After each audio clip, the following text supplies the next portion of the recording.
think one of my favorite childhood memories is at my grandparents' house, my dad's parents, Moo and Granddaddy. I was probably a teenager. We used to go there for holidays a lot, and my whole family was there. My dad, my stepmother, my aunt, my uncle, my cousins. And we were all gathered around the kitchen table, and it was breakfast, and we always used to call them their famous Moomoo's waffles. And so she had this Belgian waffle maker, and so she would make waffles, and she would always make waffles, and she'd put them on people's plates as they were hot. And my brother comes in, and he's younger than me. He's 9 years younger than me, and he was probably he must have been like 6 or 7. And she had just finished some waffles and finished giving them out. And he comes up and she looks at him and she goes, "Honey, would you like a waffle?" And he says, "Yes, I would." So she goes over to my grandfather's plate because she just put a hot waffle on his plate. She takes it off of his plate and moves it over to my brother's plate. And my grandfather was like, "What just happened?" And so she was like, "I'll make you another one." And he was like, that was my breakfast." And so when she made him another waffle, she put the next waffle on my grandfather's plate, and he took his fork and he stabbed it to make sure that it wasn't going anywhere.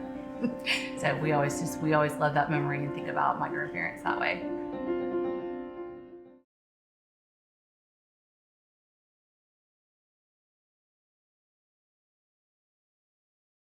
Yeah, one memory that really sticks out to me just as a positive memory, even if it's not like my favorite one, is something to do with my grandfather who passed away a little over a year ago. And he could be a shy person, even an anxious person. But one thing he loved to do with us, he would take us to the movies. And I remember, he was a funny guy, and he had some neuroses, and he loved us very much, but it was just the type of guy he was. So this is not even really related to what I was saying, but one thing that he hated was when you have the Slurpee cup, and it was like near the bottom, so you try to get the rest to go and then make that noise, and he hated it. It drove him crazy. He's like, "Just go get another Slurpee." He's from New York, so he talked with a real thick accent, and he always did that up until he died. But yeah, definitely. When one time we were at the movies, because another thing he didn't like, because I was 13 when this happened or so, and that's the time when you're really into your phone and texting and all that stuff, because it's all new and you're young. At least it was back then, when we were growing up. So I was there with my cousin and my brother, I think, and my grandpa got up to use the bathroom, and we were all sitting down, and my grandpa comes back in the theater, and he starts walking down the aisle, and he walks past where we are. And these two teen girls sitting up a few rows ahead of us, probably a couple years older than me. And the girl is on her phone. And Grandpa, he walks up past them. And I think he thought that they were us. And he was about to sit down next to them. And he whispered to the girl, "Get off your phone." These random strangers, and scared the crap out of them. And they looked up at him like, and then he's like, he's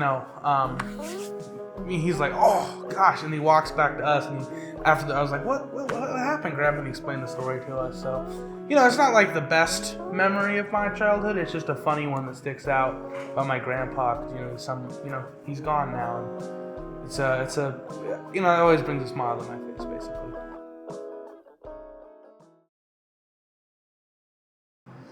Okay, so a childhood memory of mine that really sticks out is Christmas Eve and celebrating with my huge family. My dad's side of the family is half Irish and half Italian, and so just everybody getting together and being loud and playing music and celebrating, and lots of food, lots of pasta. Was really important, and no matter what, everybody got dressed up and went to somebody's house. Over the years, it kind of moved around a little bit, and it was just always a big deal.